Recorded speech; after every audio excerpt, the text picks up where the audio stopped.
Welcome to Magna 20-Minute Mentor Session on how can I effectively use class preparation assignments. I'm here with my identical twin brother, Bob Gillette, who's Associate Professor of Economics at University of Kentucky. I'm Lynn Gillette, former president of Sierra Nevada College. Hi. We can get our students to come to class prepared, but it's going to take a different course design. Look at the chart on the screen here, and let's consider the traditional model of teaching that we grew up with, if you will, and the interactive model of teaching that's going to change the space and times. We want to think in terms of class time, student alone time, and teacher alone time. And in terms of aspects of learning, let's think about the first exposure to the material and then higher order reasoning where we're doing critical thinking. In the traditional model of teaching, kind of the lecture-based model, if you will, class time is used for first exposure. We're going to give the students, they don't know anything about what we're doing, we're going to lay it out to them and we're going to lecture to them. Then in student alone time, in the traditional model, we're going to send them out outside of class and they're going to have a problem set or some task to do that requires higher order thinking, and then they're doing that in student alone time. Then they're going to hand that in next week or whatever in class, and then in teacher alone time, we're going to go back in our offices or our homes and we're going to grade these problem sets one by one by one by one, like a cottage industry, like we're doing quilts, if you will. Now, in the interactive model of teaching, consider this move the times and spaces around. In the interactive model, we're going to take first exposure to material and we're going to move that to student alone time. We're going to have the students, when they're by themselves, to gain the first exposure to the material, and Lynn and I will share how we do that in a minute with the students. Then in class time, when we're all together, we're going to rock and roll. We're going to do critical thinking. We're going to apply the material. We're going to analyze the material, evaluate, create, when we can sit and work with one another, and I can guide the students in different activities. Now, another important part of the interactive model is the teacher response. We have to respond to the work that the students have done.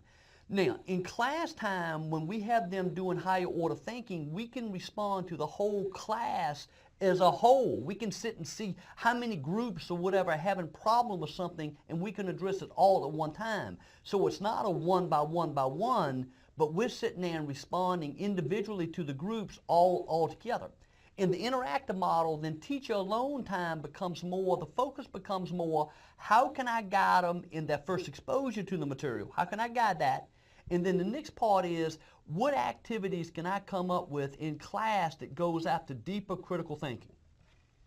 The interactive model that Lynn and I use has two parts to it. Class preparation assignments, which we call CPAs, and then what's called a definitional or multi-category grading system.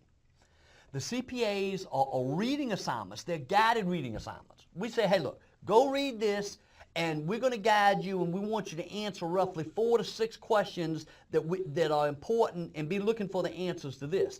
Then that CPA then becomes the basis for the next class period, where we, in terms of what we do, the active learning that we do, and the discussion that we do. Now, the CPAs are graded pass-fail. And there are 3 conditions necessary to be able to pass the CPA. Number 1, you have to show a good faith effort on every question.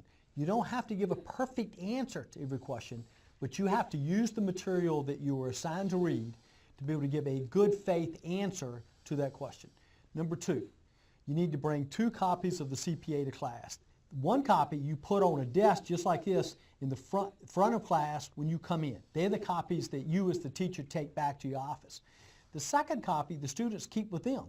That's the copy they use to answer questions in class, to write additional comments that you have and the other students have in the class.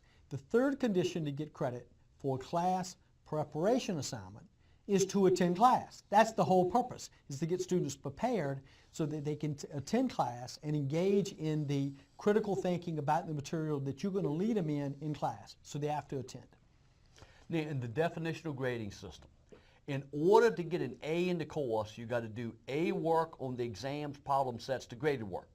Then you have to also do A work on the class preparation assignments, which is this pass-fail work, and complete 90% or more of the assignments. So an A requires A work on both, if you will. Now, in the definitional grading system, an A is defined. The definition of an A is that you meet both conditions. The fundamental belief is this, that the two categories of work don't substitute for each other, that the teacher's making a statement here.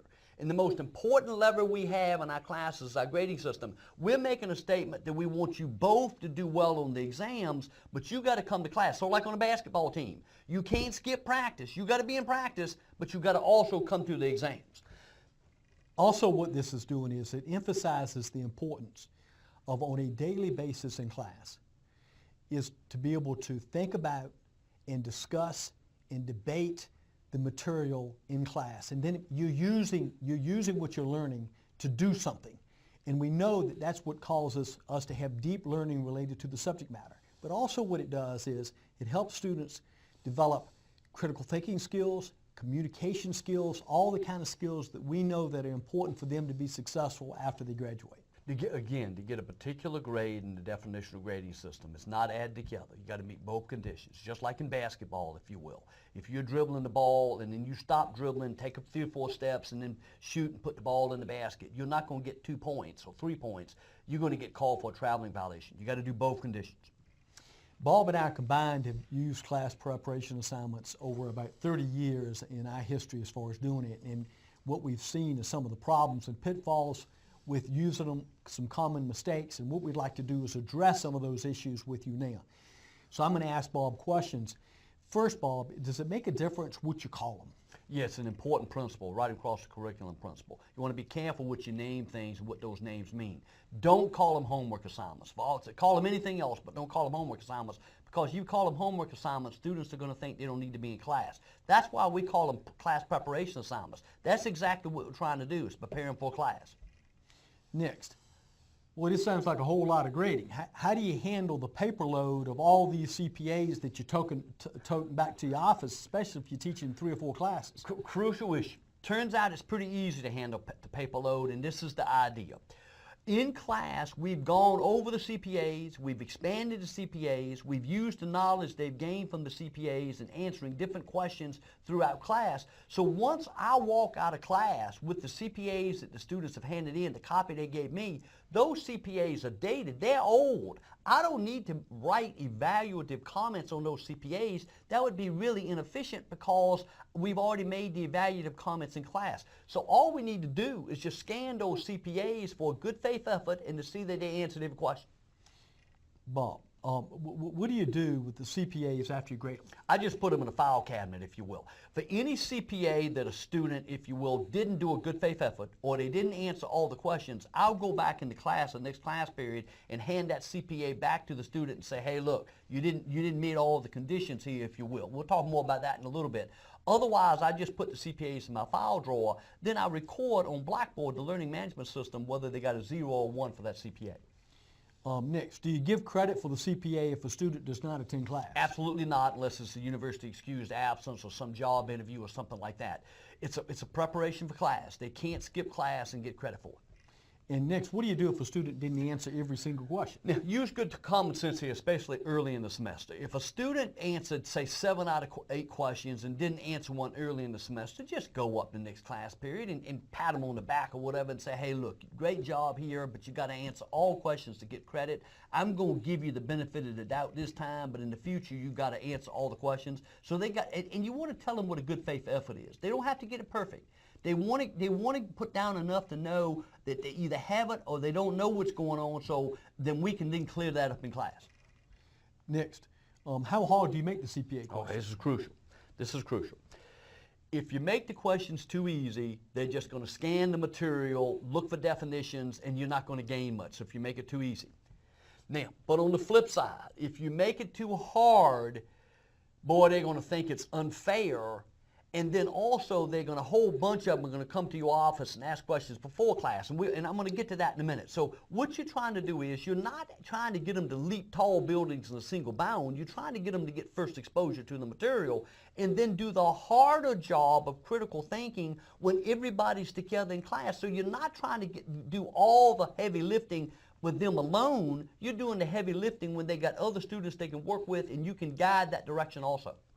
I want to make a comment. As provost at a college, I was using CPAs, and it went really well with students who were learning a lot, enjoying the class, etc. So they got me to explain to other faculty members what I'd done, and I had a good friend on the faculty that decided he was going to go off and do this, and he didn't really think through the whole process, or didn't talk to me, just went off and did it. The guy was brilliant, but one of the mistakes he made was he made the CPA questions way too hard. So he might assign a chapter to a material, come up with these graduate level CPA questions, and it drove the students nuts. All the students came by my office to complain as a statement of fact related to it. Part of what this means is, as the instructor, you're breaking down what the students need to know first that you can then build upon in class. You're not expecting them to have the answers to every question related to the depths of the material before they come to class. Next question, Bob. What do you do if a student calls up, and many times it's the very best student, or emails you and says, I can't answer question number 6, Dr. Gillette, will you help me? Okay, crucial question. What you've got to tell students is this: hey, take your best faith effort, good faith effort, do your best you can, write that answer down, and then we'll clear it up in class. If you end up answering a bunch of questions before class, you're going to lose the efficiency of responding to students in class, and then you're going to die under the weight of it. You're not going to be able to do it. So to repeat, if you will, be sympathetic. Tell them, hey, I understand. I appreciate you wanting to know this. We're going to clear it up in class. You take your best faith effort, if you will. Next, do you let students work together in preparing the CPAs? Okay, absolutely, absolutely here. This is not a problem, if you will. This is what you kind of want them to do, if you will, working together. We'll talk about in a minute they just can't cut and paste. But if students are working on our material together, learning together, then that's part of what we want them to do in the college experience, because that's what they're going to do in the workplace too. So it's no problem with them working together to answer the questions on the CPAs. In the previous place I was at, I would have such joy when I would leave work late, look in the library, and I'd have class on the next day. And I'd see my students all grouped up, answering CPA questions, debating the material, discussing the material. It's the very kind of thing that we want to have happen. That's one. Number two, so often in higher education, we grade students' work, we expect students to work alone. Yet when they go out into the business world, for-profit or not-for-profit, they're expected to be able to work together. So the fact that we would have our students working together on material for our classes, it couldn't get any better than that. Next, Bob, how do you ensure that students don't simply cut and paste the CPA answers or just print it out? The more I think about this question is, if they're cutting and pasting, it's probably a good red flag that we're not using the CPAs the way they should be. Either we're not asking the right questions, or we're not using them in classes on the exams. But here, the CPAs aren't just busy work. The CPAs are vital course material that's also going to be on the exam. And then next, we're using their preparation on the CPAs to rock and roll in class. So if a student's just cut and paste, they're not going to be able to know the material to be able to work on problems that we give in class and to be able to answer questions in class. Now, it's going to happen some, if you will, but it's not going to happen a lot. And when I've assessed students in the past on surveys and asked this exact question, the overriding answer I got was, hey, we're doing our CPAs ourselves. Some student may say, well, somebody may be doing that, but I'm not aware of anybody doing that. But it would happen some, but it's more of a red flag. And also what I'd say is, depends a little bit about how you orchestrate the class. Typically in my classes, I may cold call on a student and go very fast, and I might say, hey Billy, what's the answer to question number 3? And if he's sitting there babbling, it's not working out for him well. And so students get the feeling pretty quickly, ooh, I'd better know the answers to these questions if I'm going to be able to go forward. Next, you'll be amazed. Class will get a momentum. When you start going through this material with all the active learning you're going to use and critical thinking, and students really enjoy giving the answer to the question. And so if all they've done is cut and paste, all they're doing is reading new material, and that's not working out. So I haven't seen it as a problem. Great point. Next, do you cover the CPA questions in class? Early on, you want to be pretty darn linear and cover them and reinforce the idea that, hey, look, you've gone off and read this material, you're prepared, now let's celebrate your answers, if you will, and make sure you've got it. So early on, we're going to do it pretty linear. Now, we're going to cover the CPA questions in every class, but sometimes we're going to do it, especially later in the semester, we're going to do it in a nonlinear fashion. So in a nonlinear fashion, you can go into class, say, okay, done your CPAs, and then give them a problem, if you will, to work on that may require 10 minutes, 15 minutes, whatever it is, that uses what they've already learned as a basis for the rest of it. So you've covered the CPA in a less direct way, and you've done it in a nonlinear way. And what I'd say is I've known a couple of faculty members that had trouble because they did not cover the CPA questions. And let me tell you, students were real frustrated, telling me I spent hours on this and then the CPA questions weren't covered in class. If you're going to implement this in the fall, and if you're the only faculty member in your department or college or university that's doing it, what I want to strongly encourage you is not only explain the process very carefully, but for the first few classes after it, I would literally go into class, and let's say you have 10 CPA questions, of covering them number 1, number 2, number 3, number 4, right through so that you're building a reward system for students that are doing it. But also, as Bob said, as you get momentum and students get used to this thing, and it gets really fun at this point, you can go in and you might jump right to question number 10, or you might go to number 5, or you might ask a question that causes them to use the answers to everything to answer it. And that is when you're really getting after critical thinking. Next, when students come to class prepared, should a faculty member just continue to lecture? No, that's the kiss of death, if you will. If your students are prepared, then that's the dream come true. And what you want to then do is use that. If your teaching tool is that you're going to lecture, you don't really need them prepared. But once they're prepared, then what we want to do is do more active learning and really bounce off that, if you will. So we can't just straight lecture as if they're unprepared.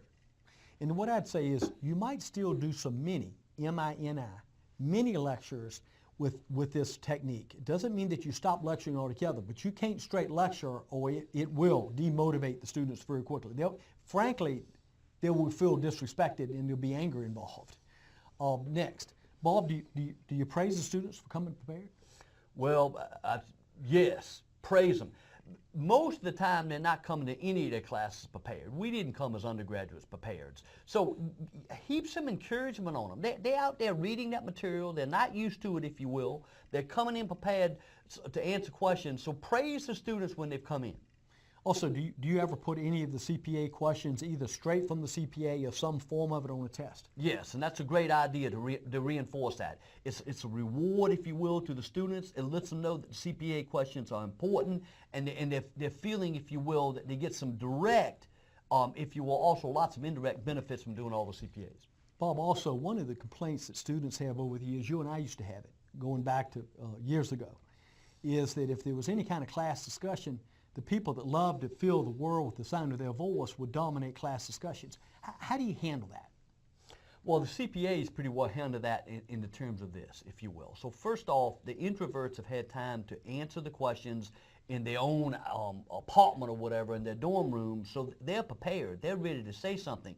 And so they've got a thoughtful answer, so they're already ready. But also in terms of the active learning strategies that you do in class, you're not just, if you will, asking students, okay, somebody give me the answer to this, but you can do cooperative learning where you do think, pair, share, or group work where you give them a chance to work. So you're not just getting answers from extroverts, but also introverts. And what you'll see is the level of respect that students will have from you asking them for their opinion on these questions, either the CPA questions or other questions, will transform the learning experience for them. It'll motivate them, and it will transform the entire class. So what we'd like to say in summary is that using student preparation in CPAs can be an incredible foundation for deep thinking and understanding about the material. It's the foundation that you can then, as we like to say, rock and roll with active learning techniques in the class. And when you use definitional grading system, get ready, because your students are going to come prepared to discuss the material in class and to think much more critically about the material. We'd love to have feedback from you, so if you can fill out the survey at the end, we'd appreciate it. Thank you.